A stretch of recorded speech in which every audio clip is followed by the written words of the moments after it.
There's nothing like snook hook sets at dawn or catching a tarpon in the moonlight. Find your next fishing trip made easy on fishingbooker.com and experience the magic of the Sunshine State or any other destination on your fishing bucket list. Book a blue water adventure in search of sailfish or go snapper fishing with the kids. With over 6,000 captains and trips to choose from, planning your next one just got a whole lot easier. Download the Fishing Booker app on the Google Play or App Store, or visit them online at fishingbooker.com to book your trip today.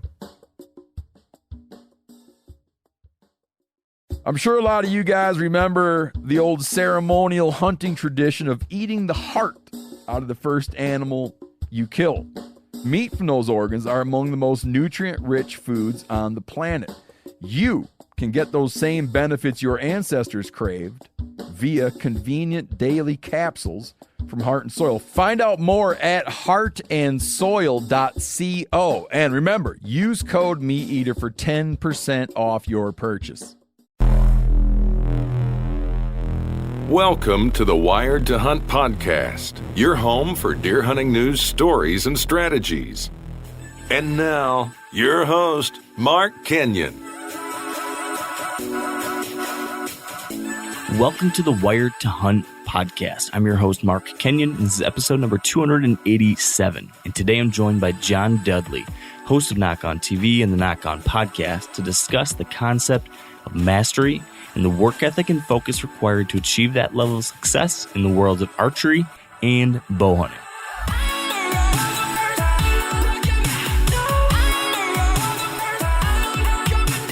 All right, welcome to the Wired to Hunt podcast, brought to you by Onyx. And today we've got John Dudley with us. And he's a guy that likely needs no introduction, but just in case you're not familiar with him, he is the host of Nock On TV and the Nock On podcast.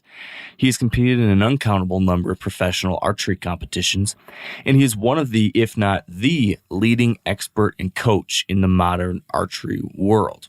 Now, as many of you know, this summer we've been doing this kind of series of episodes in which we're chatting with different elite performers across all sorts of different fields about the routines and training regimens and practices that have led them to success in whatever it is that they do, and then finding out how that can apply to hunting. So today, with John, we're going to take that idea and apply it to archery.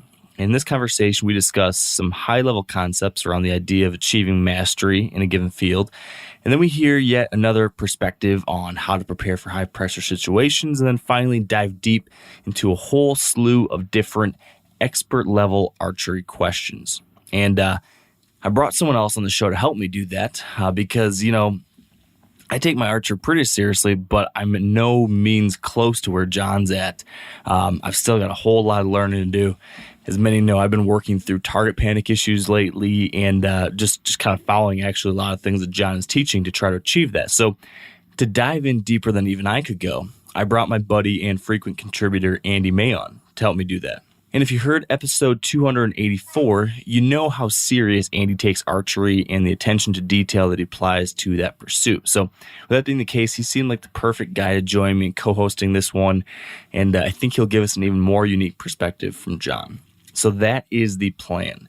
In just a minute here, I'll be joined by both John Dudley and Andy May, and we're going to dive into a fascinating conversation that I think can help make all of us better archers and hunters. All right, now joining me and Andy is John Dudley. Welcome back to the show, John. Thanks, man. How's it going? It's good. I think the last time we chatted on the podcast was maybe 2 or 3 years ago. So it's been a long time coming, but I appreciate you making the time to do this. Yeah, you're welcome. Time flies. I was thinking the other day, for some reason I thought I was only doing my podcast for about a year, and then I started going back and I thought, okay, yeah, I don't even want to know how I blanked out that much time in my life. I feel the same way, especially with a kid now. It's like a year passes and I have no idea what happened to it.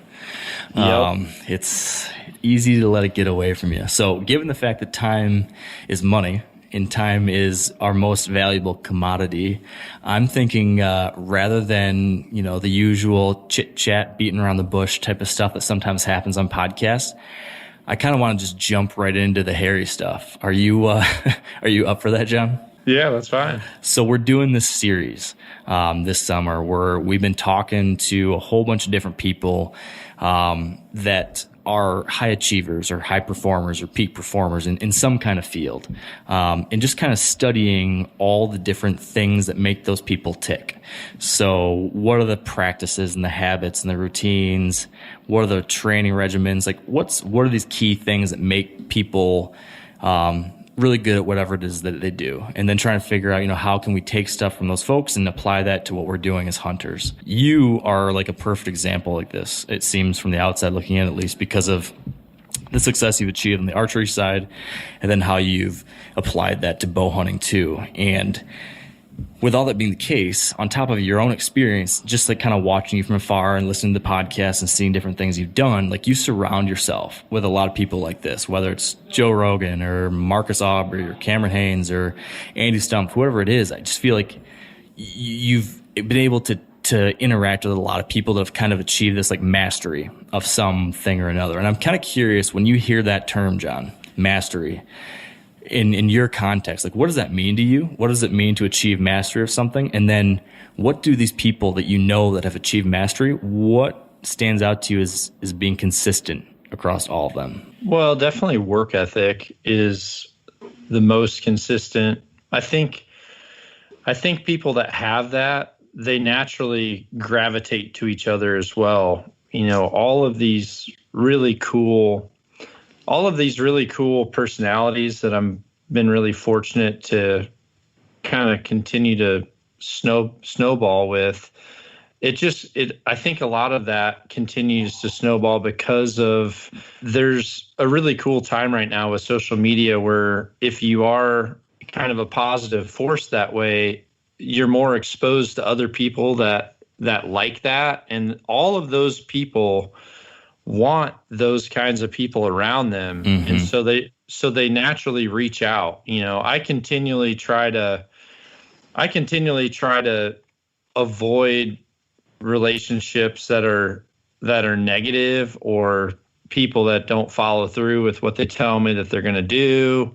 If someone promises me something, it's like, I get it. Sometimes you forget, but there comes a point in time where you've given them enough benefit of the doubt. And, if every single time you go in their bedroom, so to speak, and you're stepping over a bunch of dirty crap on the floor, I mean, it goes back to my very first roommate when I was set to play college football. His room was a dump. He never did dishes, and he was always, barely did laundry. And you know what? He barely got by with grades. He was always late to practice, and just that sort of behavior, it's just like, it doesn't help someone who's trying to be positive. It kind of goes back to the very first time, if anyone ever started lifting, you kind of want to have a lifting partner so you could have a spot. And all of a sudden that guy calls you and it's like, hey, I'm not going to go today. And you're like, okay, no problem. And then the next day he's like, yeah, I'm going to go. But then he doesn't show up. And you end up like adjusting yourself so much to try to meet people in the middle to where it never works. And I just really feel like if you have a good work ethic and you're willing to just continually pound at whatever it is you want to do, then you need other people that help you stay on that path, and not, carrying other people on your path gets really hard. I mean, if you're a good friend, you do it for people that are in need of support at certain times, and depending on crap they're going through. But overall, you want people that if you sprain your ankle along the way and you've got some stuff that's bogging you down with work, you need people that are going to be able to pick you up and carry you for a short period of time. But I also don't want to be the guy that's getting carried every day. It's like that old saying that you are the sum of the 5 people that you spend the most time with, right? Like that rubs off on you, it seems like. Do you think that applies even within something just like hunting? Like if I'm a guy who really, really, really wants to get better at hunting, I feel like lots of times you fall into just a crowd of like your hunting buddies because they're local or because by circumstances became friends. would you ever go so far as to say like, hey, if you really are passionate about trying to take your hunting to the next level, you should actually like proactively seek out ways to kind of grow a higher, what's the right word? Just a group of people that'll push you even further, even in something like hunting? No question.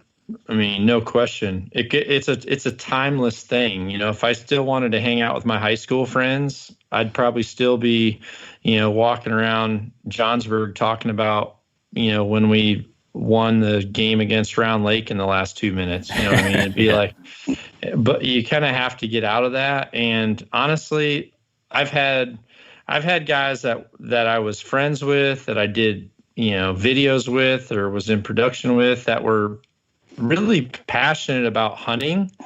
But there's just a difference between the guys that they go out, they want to party, you know, they might be all gung-ho about it the first night, but then they stay up and drink too late. And then by the third day, they can't get up. And, you know, guys that, I don't know, I've been on remote islands with people on a hunt where I'm tagged out, my tag's punched, and they're the only one with the tag. I'm staying there to help them, and they're not wanting to get out of bed at sunrise. They're just like, let me know if you see something. It's like, no, this isn't. Like, yeah, I'll do it. I'm gonna do it for the next 3 days that I'm here, but that's gonna be the last time I do it. You know, you have to be willing to step out of those groups if you don't see that group's going in a positive direction.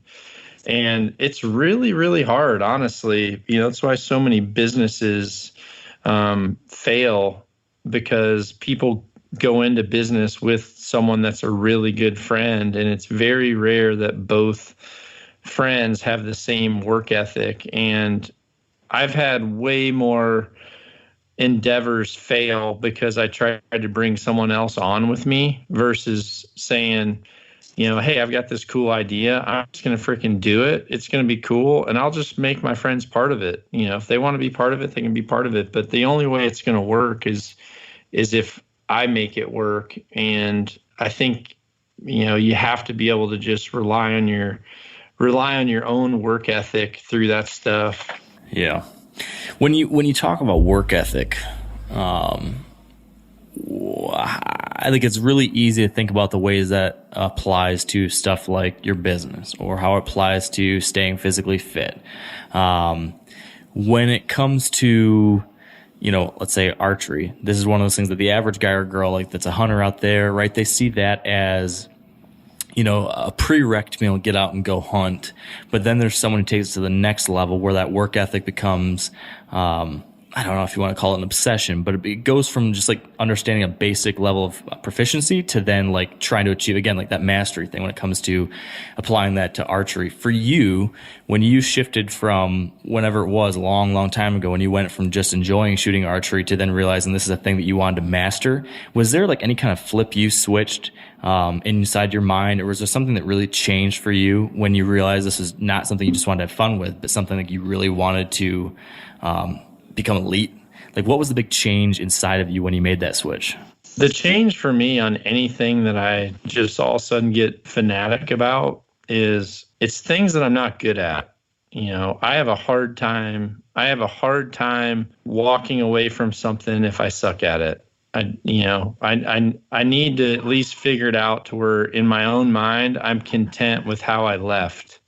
And archery that's how it started for me. I sucked at it. The only reason I competed was because the first tournament I went to, I couldn't even finish. I lost all my arrows before I was halfway through that first 3D shoot. And, you know, I left there pissed off. I wasn't probably fun to be around. And I went to a Gander Mountain and bought another dozen arrows that I didn't even have money for.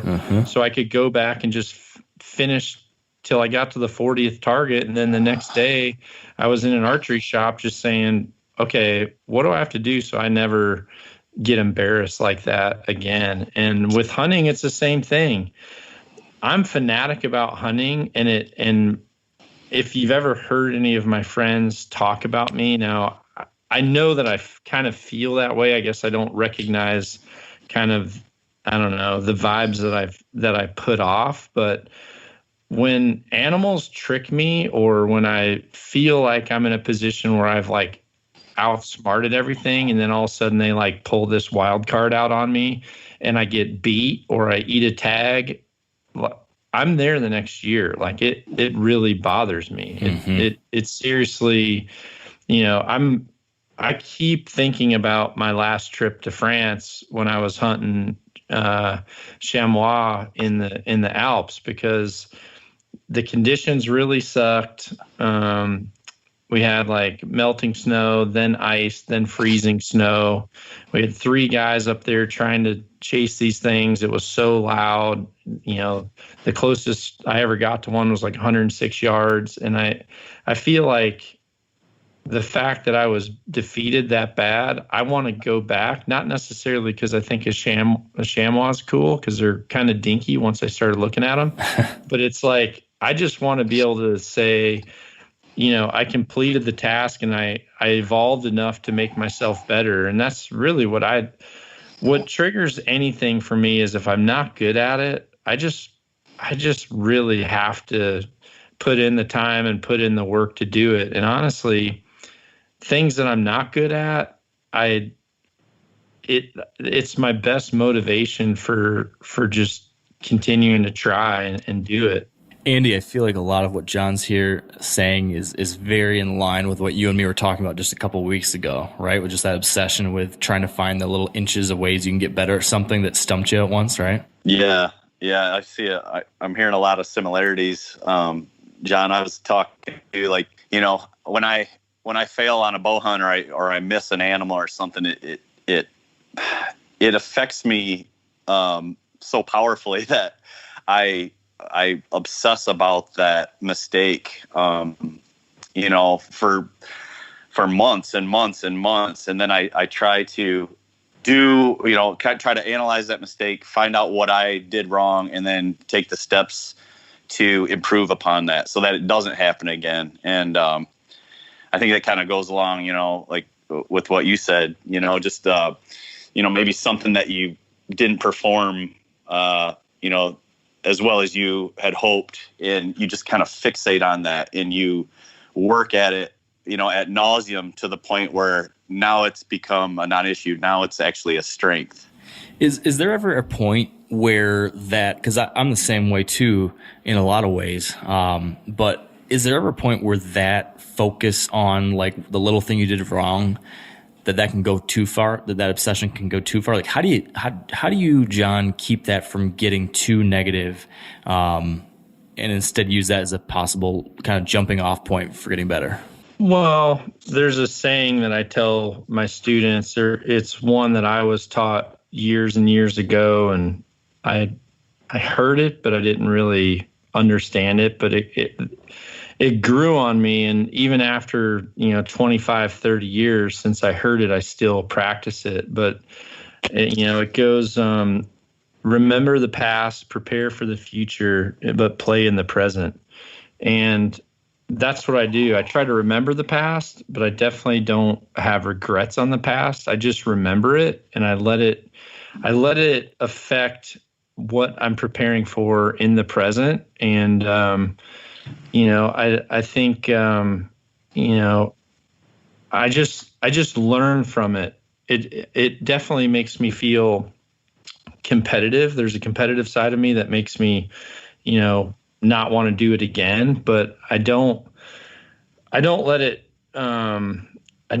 drag me down. For the longest time when I was competing, my biggest downside was when I would make a shot, and this was a lot more of a problem when I shot 3D archery, because I started as a competitive 3D shooter. So I started on unknown yardages.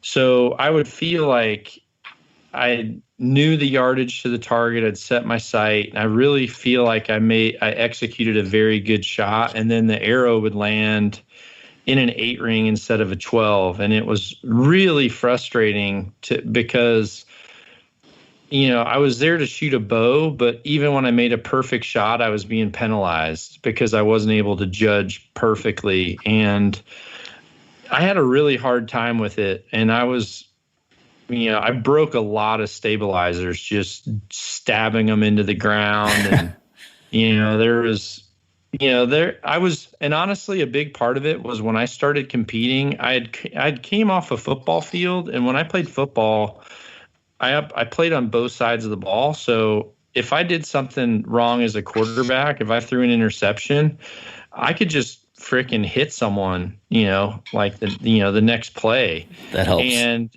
yeah, and honestly, it was like a relief. So then in archery, when you're just shooting this arrow and it hits a foam target, and you do something really bad, I didn't really know how to have like a pressure valve. So my pressure valve would just be like stabbing my stabilizer in the ground, or there was one time I was one arrow away from shooting a perfect 360 at 70 meters at my house in Wisconsin. And I remember I was shooting 70 meters and I had one arrow left, and I looked down the spotting scope, and all I needed was 110, and I would have shot a perfect 360 at 70 meters, which for me at the time, I was in like my early stages of shooting with the teams.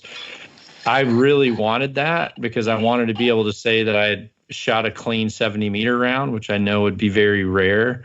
And when I shot a 9, I just like did this hammer toss with my bow and just launched this thing almost to the target, and it landed in the ditch, and I left it there. I mean, I was so pissed off that I left it down there. And I remember one of my friends came over, and he's like, "Hey dude, there's a whole bow down in the ditch down there." And I'm like, "Yeah, you can have it if you want it." And I remember being at a tournament not soon after that, and I made this shot. I shot a 9. I got really pissed.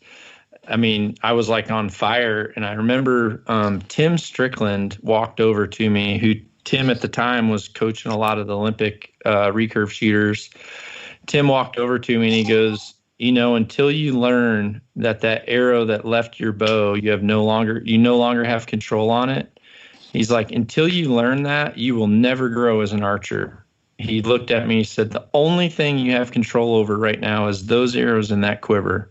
And he turned and walked away. and it just sunk in. And I'm like, you know what? Shit. Yeah. No matter what I do, I can't pull that arrow back. Like, it's history. It's gone. I can't change it. So then it got to the point where I started to find humor in that. There's been times at Vegas where people have kind of looked at me like, "Hey man, shut up. You're talking too loud." But I've literally said like, "Hey guys, do any of you want to freaking shoot the 10? Because the last asshole wanted to shoot a 9. And it changed my output. How I looked at my mistakes changed my output. So it's a fine line. Some people learn better from being really mad and like being hard on themselves. And then some people, and for me, I am hard on myself because I will train hard enough to not make the mistake again. But I also don't let the mistake affect the time that hasn't even happened yet. Yeah. I feel like so much of archery, whether it be just competitive or preparing for bow hunting, it's such a mental thing. Like, of course, there's a huge physical component to it, but a lot happens between your ears. And I remember hearing you talk once about, I don't know to degree you take this, but ideas around meditation or things that can kind of reset your mind just a little bit to refocus or to deal with something that went wrong.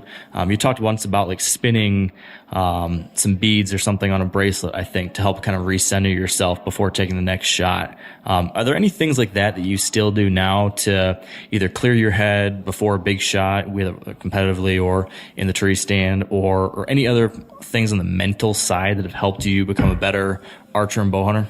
Meditation, certainly it's important. And one of the things that's important from a meditative side is that you can learn to control your heart rate. So, or you can help maintain it and lower it if you really need to. So if you're in a pressure situation, just learning how to like breathe and focus on breathing, essentially what you're doing is you're re-triggering your conscious thought process so that it's not actively thinking about a fight or flight syndrome.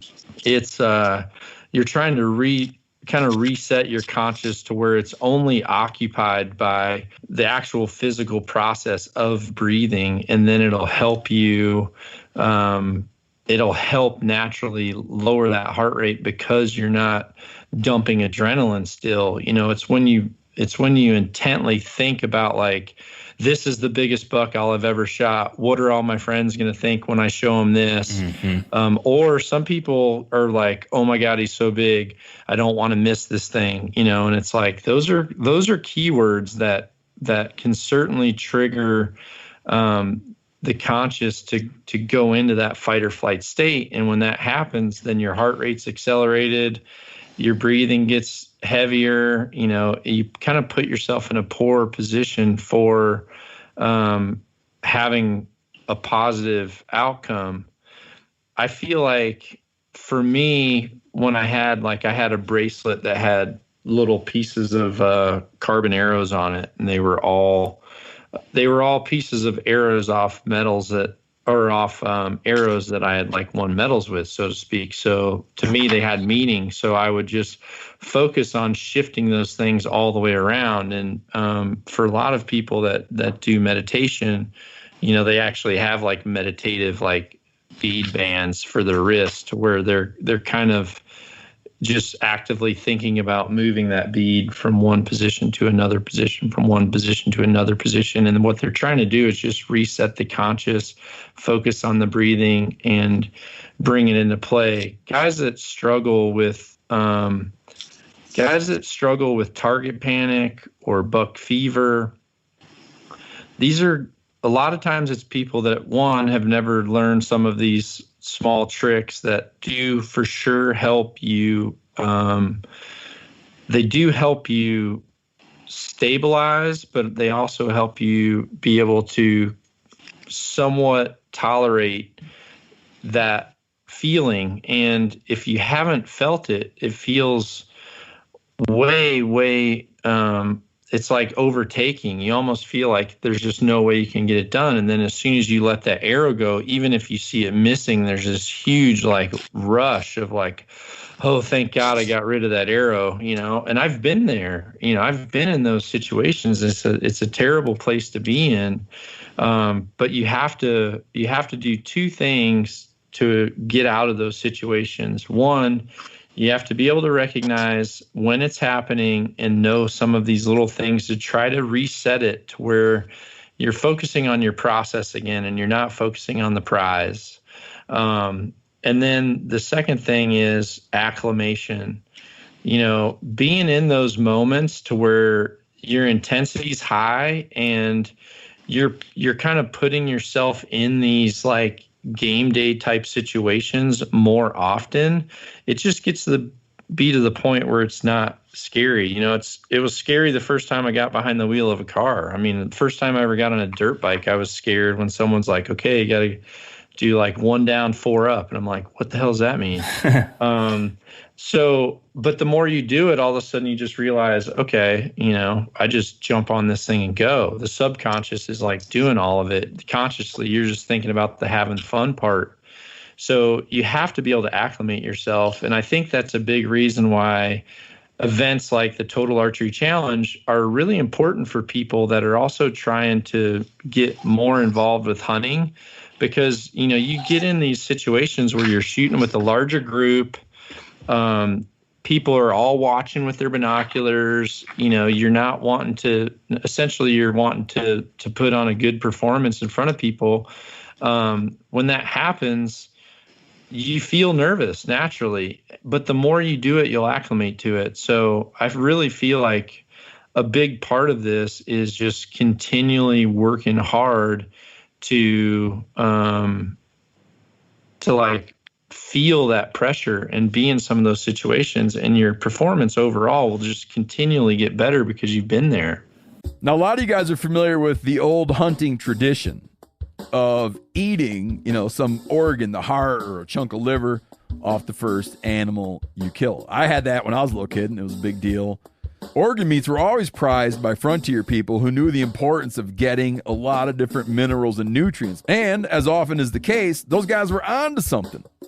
because organs are among the most nutrient-rich foods on the planet. And you can get the same benefits your ancestors craved via convenient daily capsules from Heart and Soil, made exclusively from regeneratively raised, grass-fed, and finished cattle. Heart and Soil's unique freeze-drying process means all those important nutrients are trapped in, ensuring you experience every one of the benefits of nature's superfood in a clean, convenient, taste-free capsule. Find out more at heartandsoil.co. And make sure to use code MeatEater for 10% off your purchase. That's heartandsoil.co. Use the code MeatEater. There's nothing like snook hook sets at dawn or catching a tarpon in the moonlight. Find your next fishing trip made easy on fishingbooker.com and experience the magic of the Sunshine State or any other destination on your fishing bucket list. Book a blue water adventure in search of sailfish or go snapper fishing with the kids.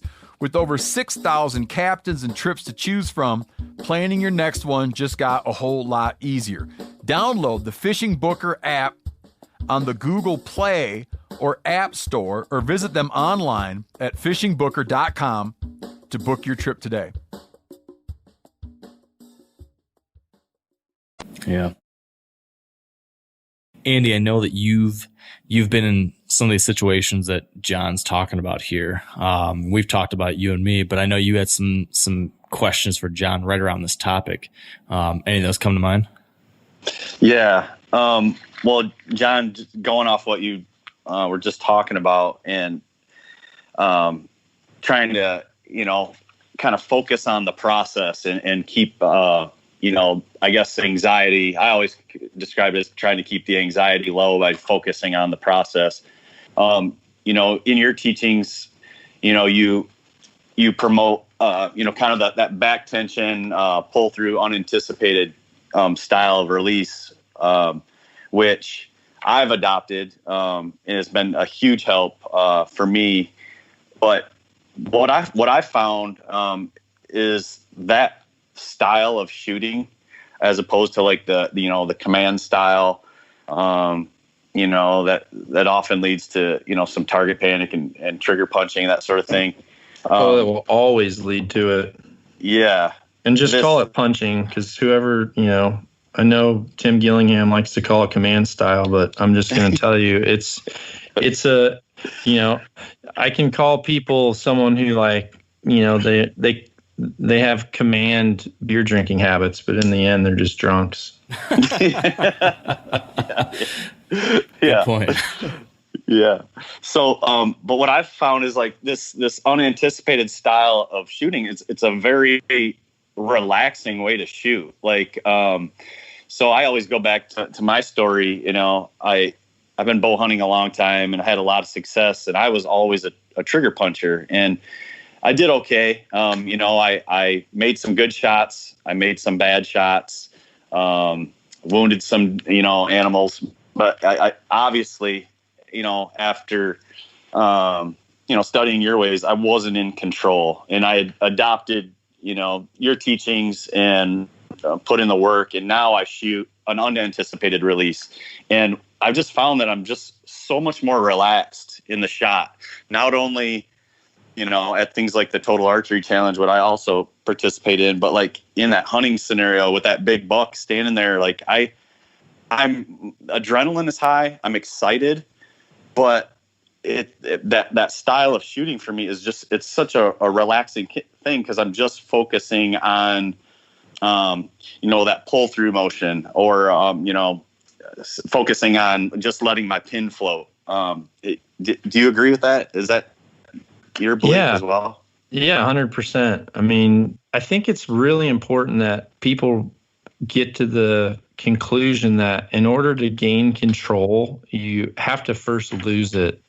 And, you feel like you're losing the control when you really start training to get a surprise shot. You feel like you feel like you have to know when that's going to go off. But the reality is, you are so much more stress-free when you don't know when it goes off, but you do know where it's going to go. there's this transition of, yeah, you're nervous about something new. I get it. And there's some, honestly, it used to be way harder to find that. And the reason why is because years ago, people didn't know proper technique. So when they would try to shoot a tension activated release or a hinge release and their posture is completely incorrect, or they don't know how to anchor properly, a lot of other variables were happening at the same time, and they weren't sure of where things were going to go. But, the thing that I take the most pride in right now is when I open up all of our hashtags like Nock On Nation, School of Nock, the amount of people that could literally mirror my form that I struggled for years to kind of perfect, that took like so much time. I can't even, it was like decades of like doing that. And then it just got to the point where as I taught, I just kept simplifying this down and like boiling it down to where I could teach someone that had never shot a bow and they dang near look like me in like an hour. And I'm just looking at them like, damn it, freaking wish I could have done that. But then those same people all of a sudden just can take over a release like that and start to focus on this surprise, unanticipated shot. And they don't even think about it. It just feels so good. And honestly, when you're shooting good, archery is so fun. And honestly, when you make this switch, there's this short little window that all of a sudden you make this one shot that sticks out as, I've never made a shot that good. It went off so easy. Everything seemed like in slow motion. The arrow just pounded the center. It's like you kind of just have this standout moment of, oh yeah, that's what everyone's been talking about. And then once you get that and you can start to repeat that, you realize like, this is super fun. And then when you go out into a hunting situation and this bull of a lifetime steps out and you're just sitting there thinking about your process and your posture's good, your stance is good, and you draw back, you anchor properly, and you settle into that peep, and the pin's right there. And yeah, you're a little nervous, but you get your finger on that safety, and you're off the safety, you're on the trigger, and you're just embracing that little bit of shake that you got from being nervous, and you pull through, and that sound breaks, and you just know you're like freaking dead. Like that, you're dead. Like I know, I don't have a question of where the shot's going because I know what a good shot is now. I mean, once someone has that feeling in a hunting situation, it's like the best sense of accomplishment. You just realize that you've like jumped the biggest hurdle in this entire sport. I feel like there are some people that think that, to get ready for hunting season, bow hunting, they pick up their bow a month before the season, start shooting it, making sure it's still hitting on the zero, and then they're good to go. But to achieve what you just described, that level of proficiency and confidence, I know it takes a whole different commitment. How would you describe what it takes to someone to get to that level? What kind of lifestyle or what kind of commitment does that take? If someone's like, hey, how do I get to this point? How would you describe what would be necessary? To get to that point? Yeah, I mean, like, I'm not saying shoot 300 arrows today and tomorrow and do this thing. More so like what kind of commitment or what amount of your life, daily practice, what does it take to make that next level jump to that point?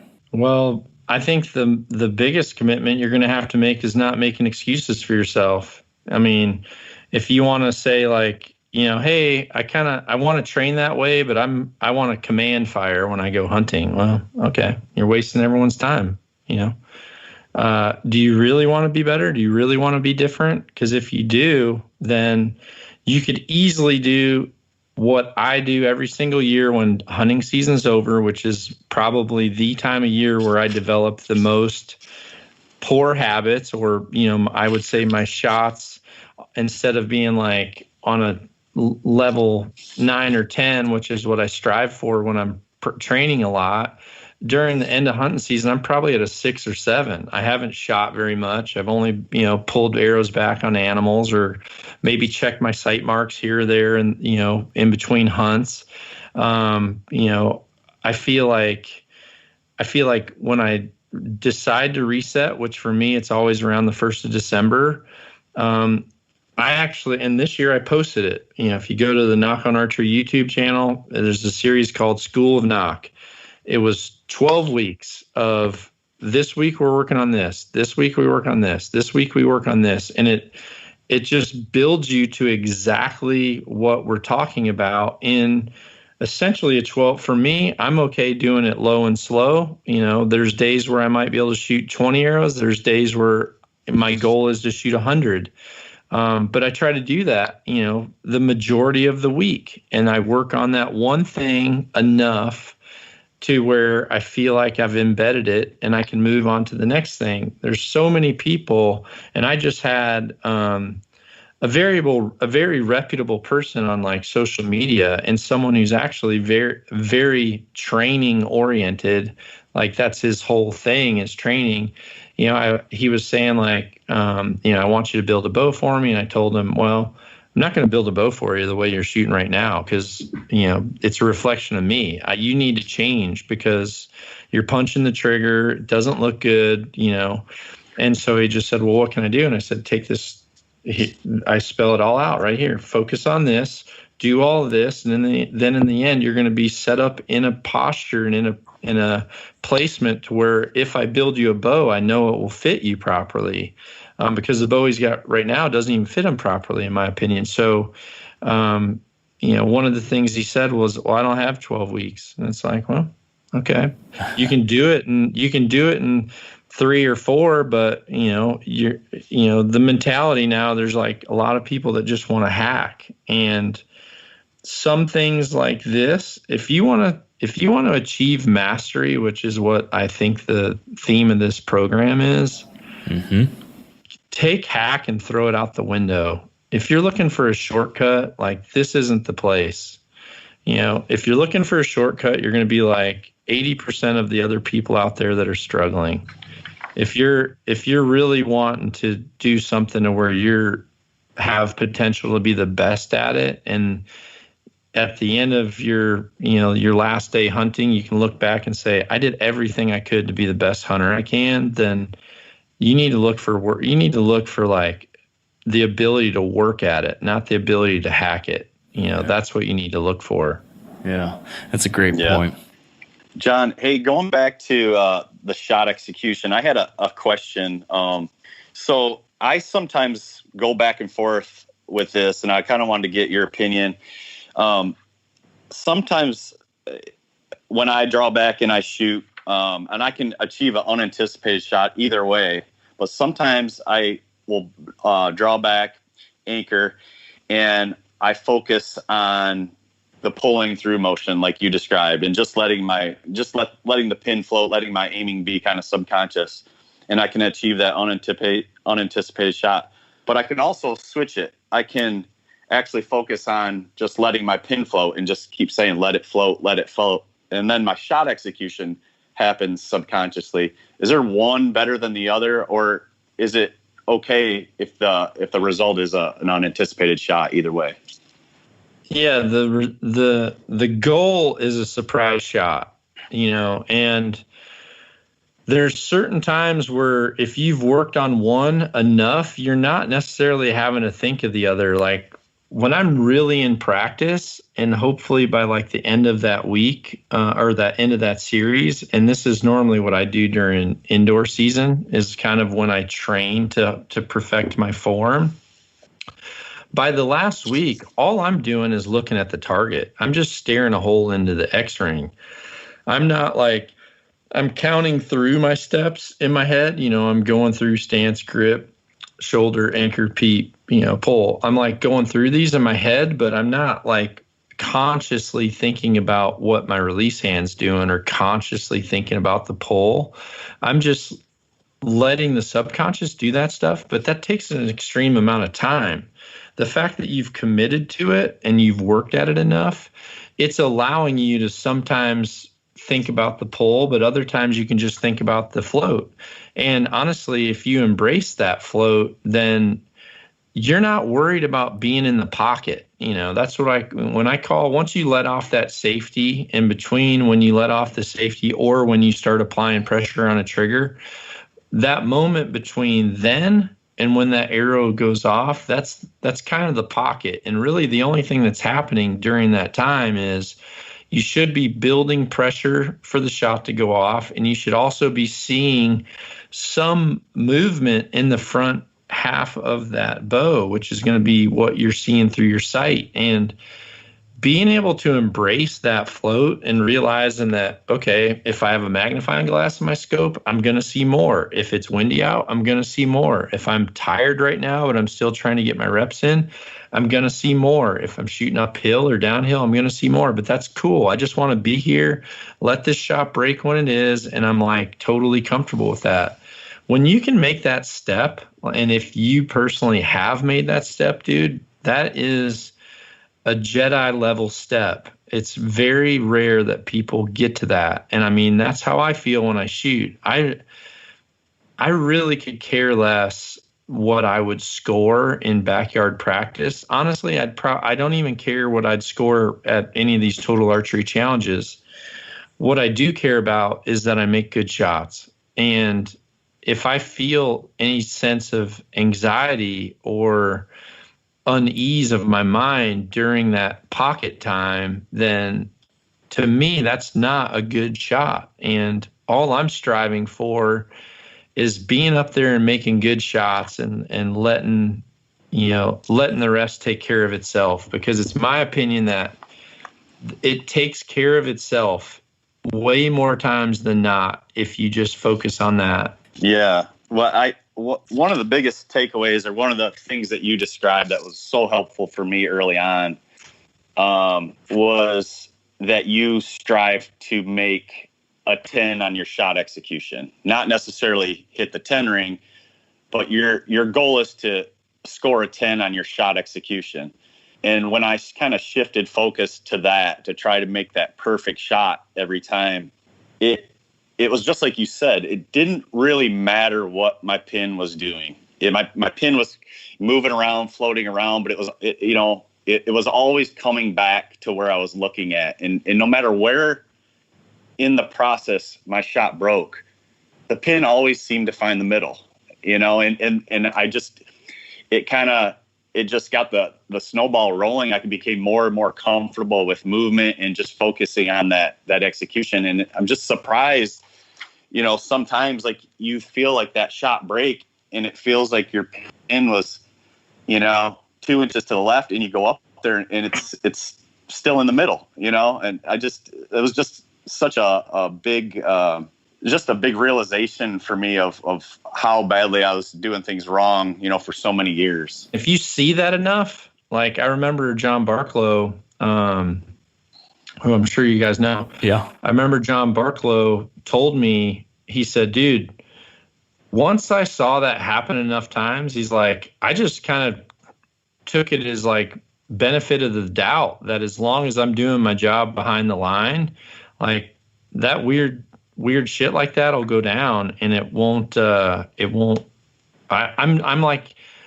I'm more expecting it to like land where I want it to if I'm just being dynamic versus being surprised that it is off, because he said, I've kind of surprised myself so many times by thinking, oh, I should have 2 of them that are way left. And then I get down there and they're in the middle, and it's like, whoa, okay.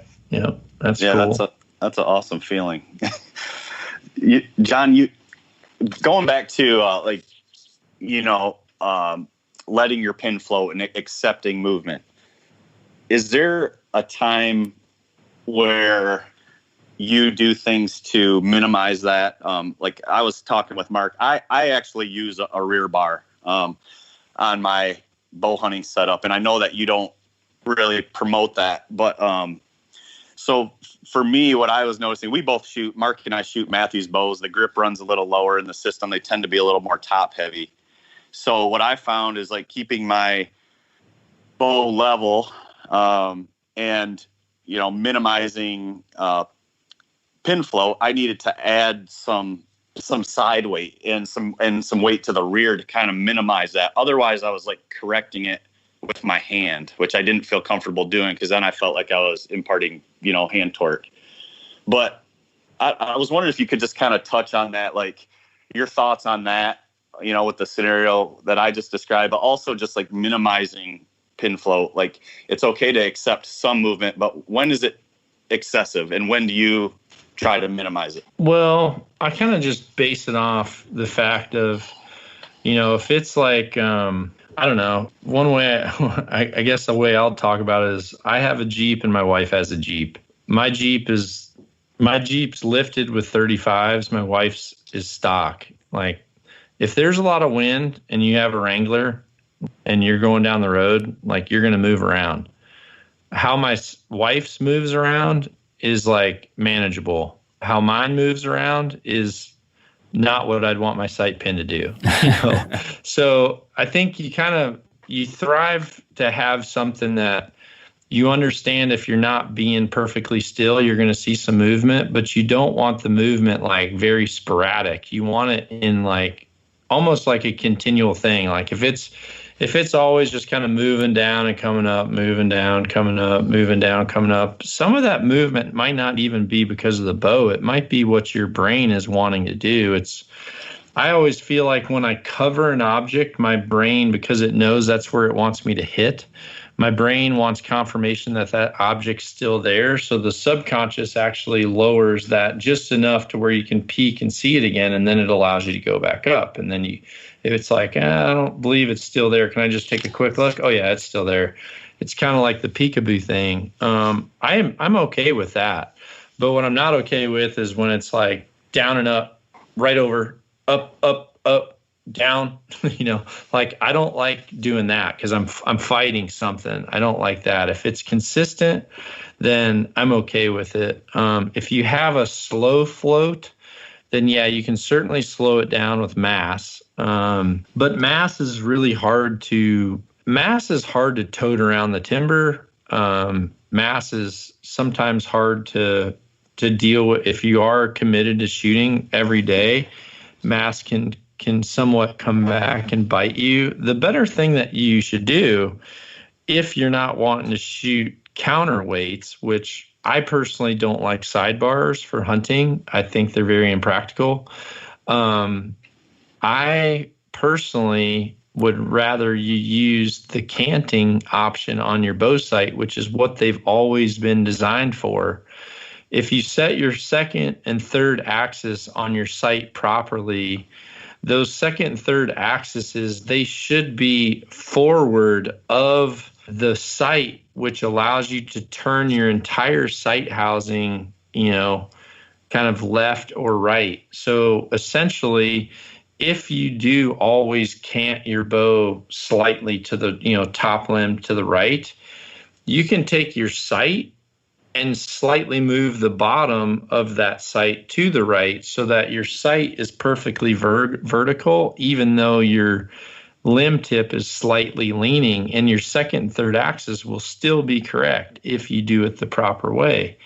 I would rather see that to compensate for a quarter of a bubble than I would someone, trying to drag. There's just no way you would use, like if you were on your belly shooting axis like I was 2 weeks ago in Lanai. I mean, I remember looking at Joe and I'm like, could you imagine having a side rod on right now? And he's just like, you take it off and throw it after your first stalk. And I'm like, yeah, exactly. Yeah, you would. Sometimes depending on the terrain and how diverse you are in your hunting, sometimes you may be fine. I mean, I've got a guy that's kind of part of our Nock On staff that's filmed for me for a long time. He shoots like a 20-inch stabilizer and a side rod. It's in a shoot-through riser all the time for hunting.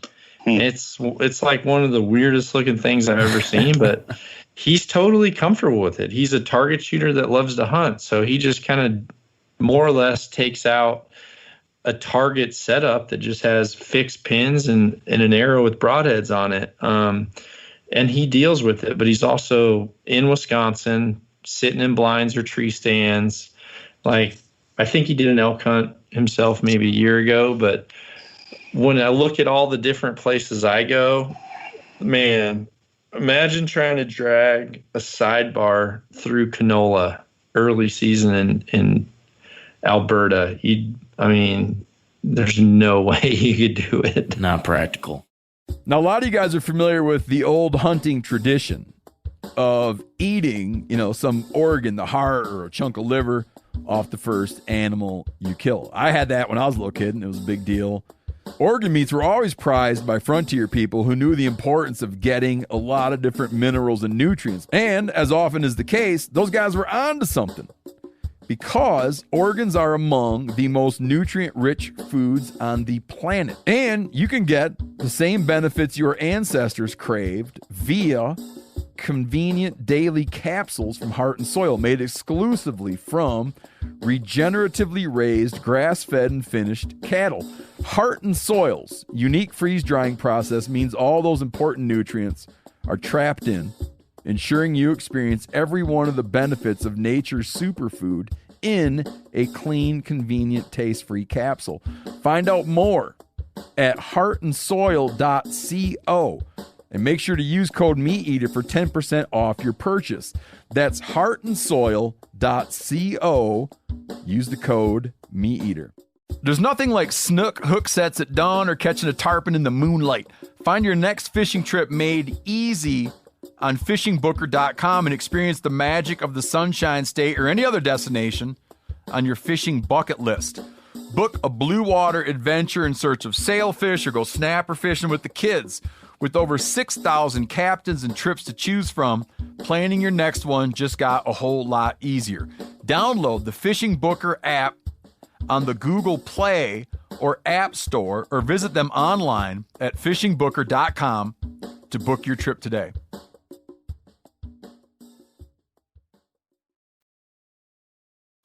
Something you talked about brought to mind a topic that Andy, you and me were talking about last night. I'm going to steal an idea you had been discussing with me here, which was when we're talking about pin float on the practice range is one thing, on actually in the field it's another. And I imagine, like, when I'm at different ranges practicing behind the house, of course you see more float, becomes more erratic the smaller that target is because of how much further you are away from the target.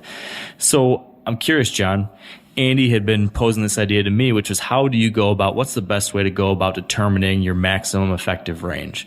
And there's lots of everyone tosses out different numbers, and people like to debate what's an ethical range, what's not, what's effective, what's not, et cetera, et cetera.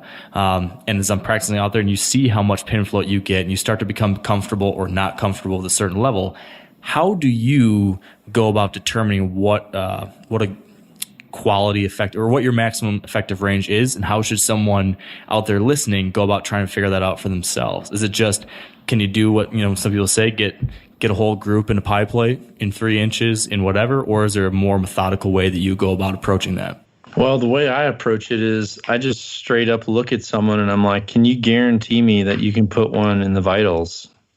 And if they're like, well, I don't, probably not, I'm like, okay, well then there's your answer. I think if you practice at distances long enough, I'm not going to tell someone, if someone can hit it 9 out of 10 times, they can hit a pie plate at 100 yards, but yet at their local club, as soon as someone shoots, at the end of every 3D round, we do everybody throw $1 in a hat and shoot the iron bucket 20 yards, and that guy goes out every time. Well, guess what? I don't care how many he can shoot out of 10 and 100. The guy unravels as soon as there's pressure on him. So, I don't think there's a clear answer to that. I know that me personally, honestly, there's been several shots with Joe Rogan, for example.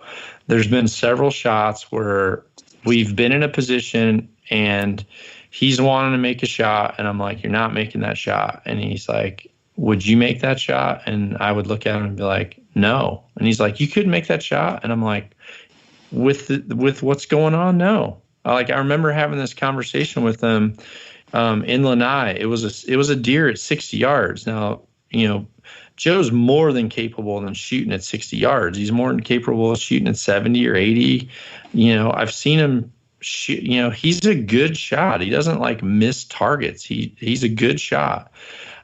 He's definitely, I wouldn't say he's great, but like he's above average. He's, I wouldn't question that he could hit it in the vitals, but when there was wind, and I know he hasn't shot his bow enough to know what that arrow is going to do with a quarter bubble or a half bubble. It's an axis, which they can jump through their own butthole to get away from an arrow if they want to. There's like factors in there where I just looked at him and I'm like, dude, I wouldn't take that shot. I shoot 60 yards, probably 50 arrows a day in my backyard, but there's no way I'd be able to tell him. And honestly, even when I was stalking in on my deer with Cam, we had the bucket 55 yards, and I'm like, I'm not going to shoot him that far. And I freaking took the chance of belly crawling to the next tree where I could get behind it and kind of come up, because I really didn't want to take a shot that far. I mean, because it's not about what I'm capable of doing. It's about what that animal's doing. And if you hunt long enough, shooting a whitetail deer in Wisconsin is a lot different than shooting a deer that's coming to a whitetail deer that's coming to a feeder in Texas. I mean, a 50-yard shot at a whitetail up here in the Midwest, it's just out in a food plot, cruising along, chowing down on some turnips, no problem. 50-yard shot at anything like a deer in Texas, it may not even be possible, dude. I don't even know, but I wouldn't try it, So it's really hard. You have to have the knowledge and the experience of being able to not only read the animal, but know the animal. And then more importantly, like small factors like little wind gusts, has it been raining? Do you know what your bow does when there's a little bit of water on your cable slide? Did you have your bow in the back of the truck going down the gravel road in Alberta where that red dust gets all over everything and it starts to slow down your speed? Little things like that, like they all factor in. So there's just no way I can tell someone this is your effective distance. Andy, where's your head at on that? Yeah, that makes a lot of sense. It takes me back to the last 2 years in Wyoming antelope hunting. The first year, I was feeling, very confident, shooting at some longer distances. I've been doing it for a lot of years, practicing. I felt very competent at a certain range with conditions, that were perfect. And the first year I did shoot an antelope, at a longer range. It was dead calm. He was feeding, the situation was perfect. Fast forward to the following year, completely different scenario. It was very windy.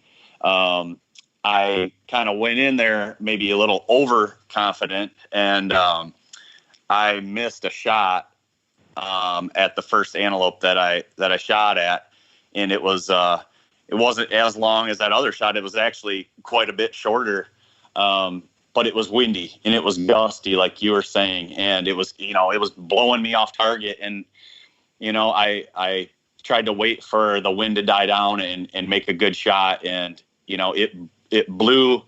Not only was it blowing my bow off, it also just sailed my arrow, and I was like, oh my gosh, like what am I doing? Like, that was a really dumb mistake. And I realized it right after I did it, and I was like, you know what, this is a completely different type of situation, and I'm gonna have to get in close to get it done on these on an antelope this year.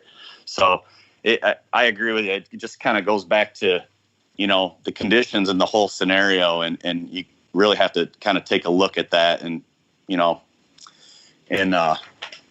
I guess make that decision with the factors that you have there. Yeah, it's a case by case type situation. And it's interesting I feel like I listened to you, Andy, talking to John, and I know you followed John's ideas and practices very closely over the years, and I've looked to you, Andy, as a local mentor of mine, and I'm a few years still behind where you're at, and I'm just figuring out how to. I had the target panic issues over the last couple of years. I've now switched to trying to implement the unanticipated release. Been using the silverback this year. John really liking that. So I'm early in this stage though, and you're much further along, Andy. As you're looking at this, and as you've heard John through his podcast and his YouTube videos, all these different things he's putting out there, you're at that. I think you're on the high end of the typical hunter out there. What are the next level things that you're still wondering from John as far as how to take your, I don't know if you've got a couple other ideas like that you're still struggling. You've got these small little inches, these little details that can probably take you to that next level. What are those other things you're curious to hear from John? Because I have all sorts of questions, but they're pretty basic still because I'm, early in this journey. What else do you need to know, Andy? Yeah. Well, real quick, I wanted to tell John, this is a really special podcast for me because I got tuned into your podcast. I think you had just launched episode 2. And that was an episode that really cleared some things up for me. I was struggling with target panic really bad in that 2013, 2014, 2012, right around there. And, I identified it pretty early, and you were the one guy that, helped me make sense of what was going on. And it is just so influential to me over the years. And I jumped in, head first, and I've never looked back. And I was struggling with enjoying archery, and now I love it more than ever. And it's really spilled over into my success as a bow hunter. So thank you for that. But also, for those guys that maybe are what you would consider higher level, that have mastered this type of shot execution, the guys like Joe or the guys that have, been doing it for a long time, what can those guys do? Those guys that have already mastered that, what can those guys do to squeeze out that last little bit of accuracy or continue to improve? Is there something that, maybe you kind of, your really high level archers that you coach to take them to that next step? Well, with really high level archers that end up eventually hitting some type of slump, what's amazing to all of them is that what I naturally do is just try to reset them back to the very beginning. And instead of trying to make adjustments afterwards, it's like take everything away and go back to here's a shot process. Here's what I want you to think about. Here's a string. We're going to just execute on a string. I go back and try to just do a complete reboot. And then obviously once they get the confidence again, then they're able to get back on track. Sometimes for the elite level guys that are somewhat struggling, there's a couple things that can happen. One, they can just have expectations of themselves that they may not be capable of. It's like as much as I want to be able to go out and run like Cam Haines. I mean, I'm 6'5", 230, man. No offense. I am beat to the ground if I go out and try to put miles on like that every day. There's certain things where I'm like, you know what? I feel like I'm good when I'm running, but I recognize the fact that I'm kind of made to just be a mediocre runner, but I feel like I have good technique and I'm good. I feel like I'm definitely doing it good enough to get by. The other thing is, some elite level guys or guys that have done it a long time and maybe they know what to do, some of them really don't put in the time that you have to be polished like some of these people. And that's a big thing for me. When people ask me why I don't compete, I don't have the time. I would have, my 20-year-old self would have beat me right now, because my 20-year-old self shot 4, 5, 6, 7 hours a day. And even if I wasn't doing it right, I did it wrong consistently. And because it was just time and repetition. So I think as long as you're really recognizing like, for example, there's some people that have like natural, like they're naturally shaky, like when they go to do things. You know, have you ever seen people where their hands kind of shake if they're really focusing on something? Like that type of person, they're going to deal with that. And it's going to be hard to be as accurate as someone that's shooting a bow that their pin is super stable and they're making good shots. So you kind of need to be truthful on your self-reflection of, you know what, I'm really solid. I feel like I'm making great shots. I practice all the time. Then, okay, well, now you're a candidate to talk about a third thing.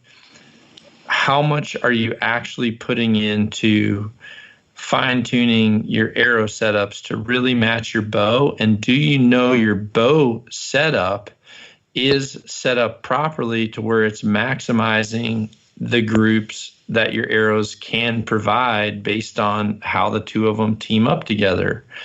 So some of those small little points start to come from small little things like, you know, how many gadgets do you have? There's some people that are just gadgety people that have like, you know, they have like weird D loops. They want a kisser button. They want some kind of a weird new peep sight. You know, they want this sight that's got a fiber optic dot in the middle, a sticker that's a ring, you know, all these different things that are kind of, in my opinion, gadgety, rather than just simplifying it and really focusing on being able to kind of perfect what they're doing and know if what they're doing is gonna work. There's people out there, and I've done this. I've posted a picture a few days ago of this target bale, and there was like 3 different groups of arrows on it. Each of those groups of arrows were all shot out of the exact same bow at 90 meters, but every single arrow group had a much different result on the paper. And those results were based on how those arrows match the bow. And that's one thing you really have to know about. Andy, I know we're running out of time here, so I know you had 1, maybe 2 other questions on this line of thinking. I'll let you I'll let you send one more at John. We have to wrap this up. John, like everybody kind of looks up to you, you know, as an archery coach, and you know, we see you make, you know, great shots consistently, and you know, certainly, you know, highest of the high as far as archery skill level. But can you tell us, I just want to kind of like humanize you a little bit and ask you, you know, give us a reason why John Dudley might miss a. I miss all the time. Okay.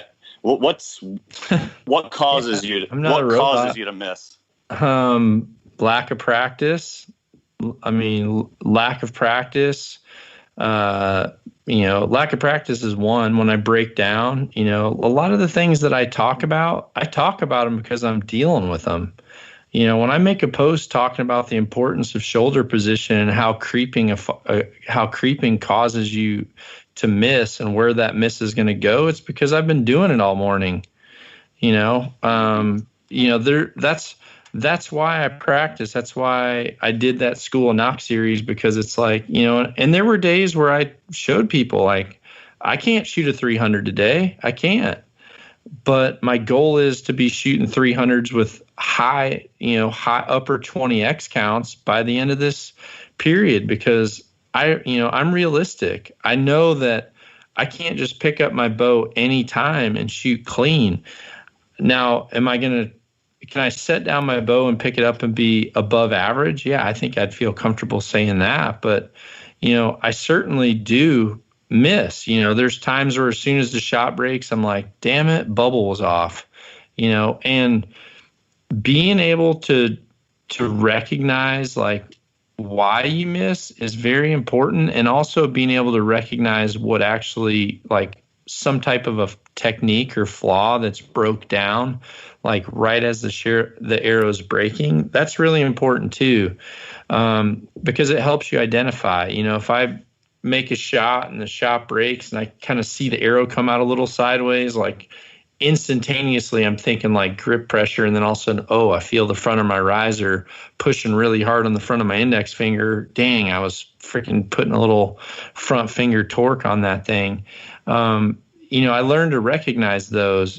It's not like I can't say I slop arrows around all day long, but I really strive to get into a rhythm and into a flow state and into a zone. And sometimes it may take me 20, 30 arrows to get there. Sometimes it may happen right off the bat. But I certainly miss. I did a live feed the other day, and as I was talking, I was showing people how my sight worked, turned around and made a shot at 30 yards, but had still had my sight set on 50 and just, totally blanked the target. So, it's common for me. It happens. I'm not a robot. But again, that kind of goes full circle back to what we talked about at the very beginning. Is now I'm in a whole new position where it's like, you know what, that happens, but at least I know why, and I'm not going to let it happen on the next arrow. I'm going to make corrections.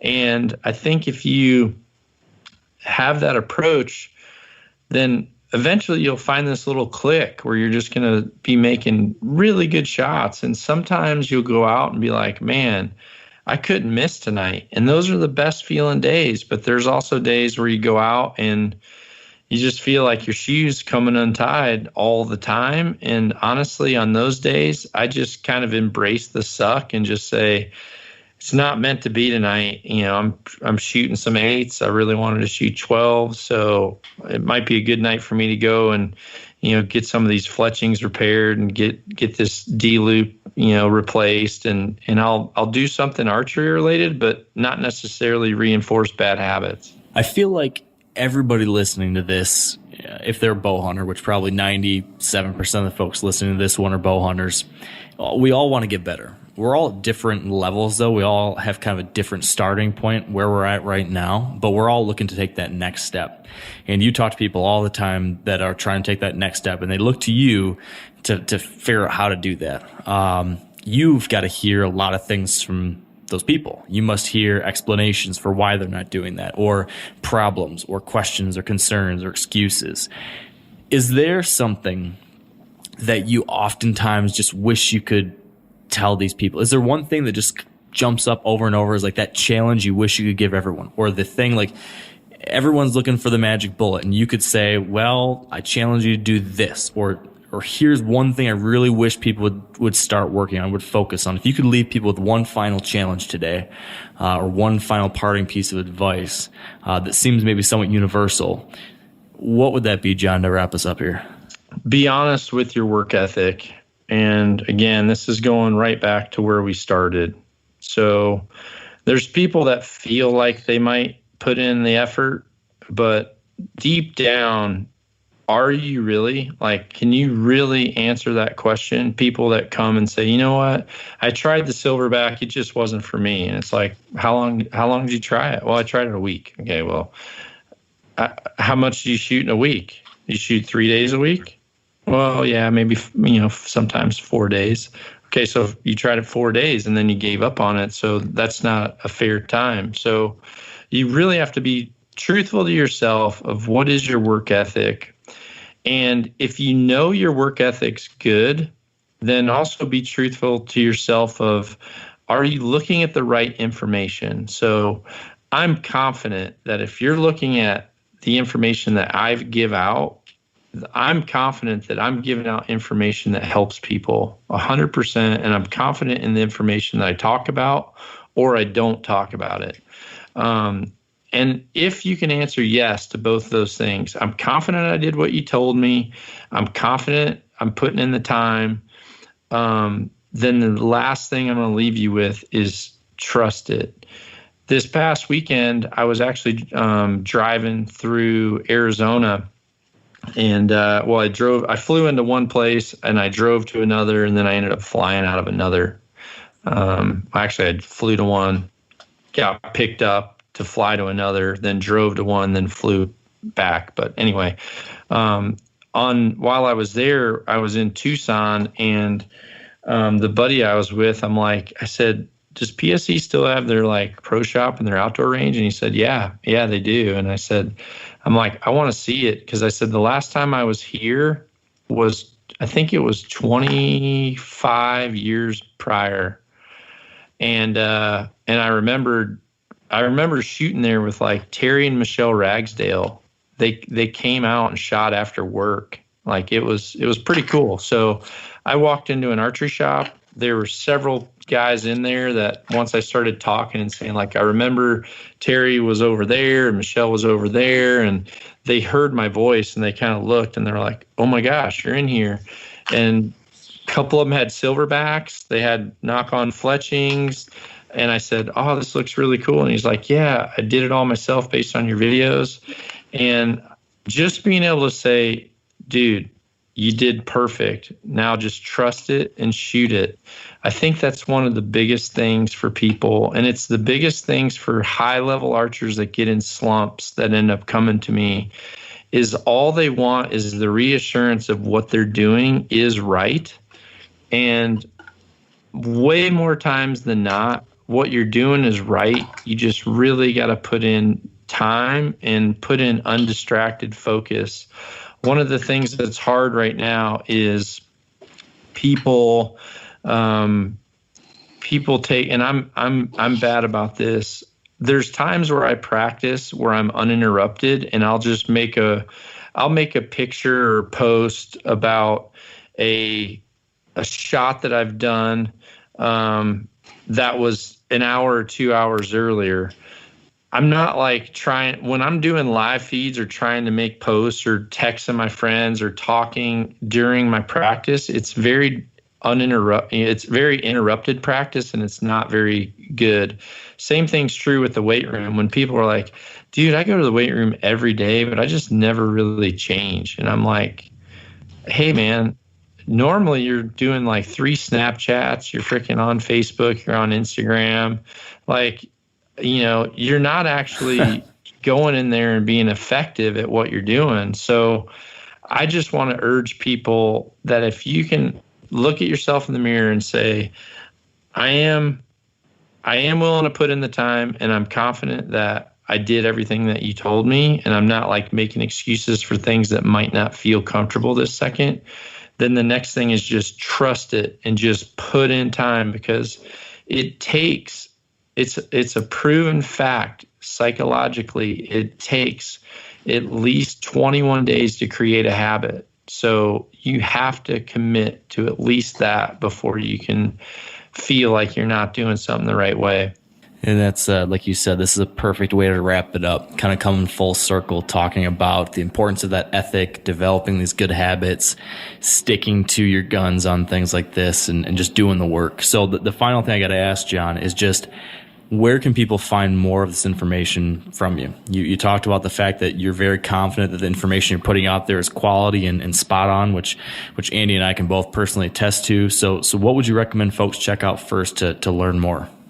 Well, if you go to the Nock On Archery YouTube channel, you can easily just type in a subject that you're thinking about, and then maybe put my name in front of it. Just John Dudley, how to shoot a release, John Dudley peep sight, John Dudley anchor position, and there's just hundreds and hundreds and hundreds of videos in there on do that, or about that, how to fletch an arrow, how to set my sight up, how to tie a D-loop, how to tie a knocking point. I mean, anything, just put it in there.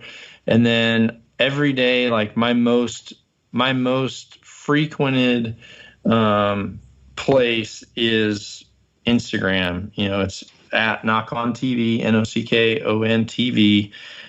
I definitely post as I'm practicing. I post results afterwards. I do a lot of live feeds on there. Make sure notifications are on, because in the middle of practice, if I've made a mistake and I want to talk about it, I'll go on a live feed and show you, or I'll also talk about things that I might be doing in the field or things that I might be packing for a camp. So that's really my channels. And honestly, if I wasn't doing what I'm doing now, there's no way I would be out there on these things. I'm there for the archery community and the bow hunting community. So if you're interested, those are the places to be.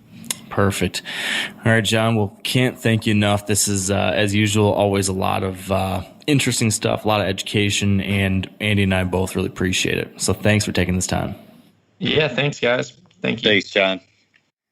And that is it for today. I gotta believe you're gonna leave this one inspired to start kicking some butt, whether that's with your bow or out in the woods. So don't let that energy fizzle away.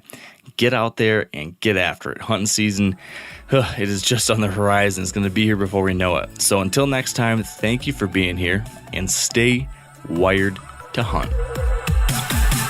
I'm sure a lot of you guys remember the old ceremonial hunting tradition of eating the heart out of the first animal you kill. Meat from those organs are among the most nutrient-rich foods on the planet. You can get those same benefits your ancestors craved via convenient daily capsules from Heart and Soil. Find out more at heartandsoil.co. And remember, use code MeatEater for 10% off your purchase. You ever get that feeling the walls closing in, the concrete jungle suffocating you? You crave some wide open spaces, the chance to connect with nature, maybe in a spot all your own. Well, head over to land.com. They've got ranches, forests, mountains, streams, you name it. Search by acreage. You can search by location. You can search by the kind of hunting and fishing you're dreaming of. Land.com. It is where the adventure begins.